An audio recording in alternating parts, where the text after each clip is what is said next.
and one point deep in development for the former Fox X-Men/Fantastic Four universe was a standalone origin based on Doctor Doom. Now, once Disney and Marvel Studios acquired the Fox entity, this seems to have been scrapped. Now, let's talk about what the director, or the former director, had to say as an update. So I think most of you by now are aware that the creator of Legion, Noah Hawley, was actually in charge of making a Doctor Doom film a reality. He said he completed a script, Kevin Feige said he's read it, and that was kind of the last we knew. Now there is an update on some stuff happening with the director. He talks about the future of Star Trek and how that might be something that's standalone or a reboot. We don't really know, it's not really clear.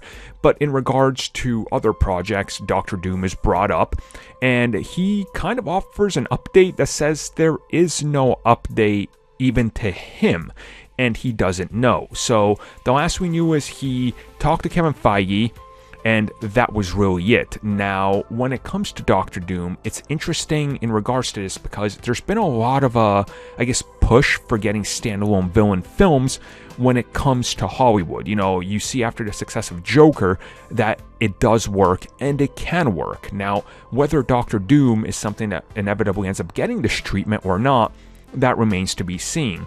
I think a lot of people want Doctor Doom to show up sooner rather than later, and if any of the rumors out there turn out to be true, realistically he might be showing up soon. So with that in mind, who really knows what happens with this? But at the same time, I don't think we should discount that this isn't going to happen because there's directors and actors directly involved with Marvel Studios who we know for a fact will be in upcoming projects because they still have contracts and they have no idea what's happening. Like a couple weeks out from shooting something, they have no idea what's happening because it's such a secretive way to handle everything that's going on with Marvel Studios to prevent leaks. So who really knows how they're moving forward with this and, what the status could be?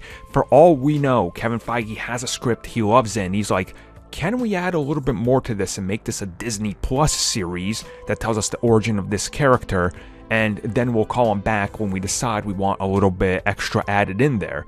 And to realistically think of it this way, if they use any elements of this story, if they directly adapt any elements he has written, he will be getting some sort of credit on it, which means they'll have to bring him back into the fold. So it's an interesting way to look at it, but I still think at some way, shape, or form down the road, he will be involved with this. I just think Marvel Studios is doing what Marvel Studios does. Super secretive and nobody knows what's happening till it's happening. I mean, the actors at San Diego Comic-Con for Marvel Studios did not know who was Blade until he walked out on stage. It was only something that 3 people within Disney knew. That's very secretive.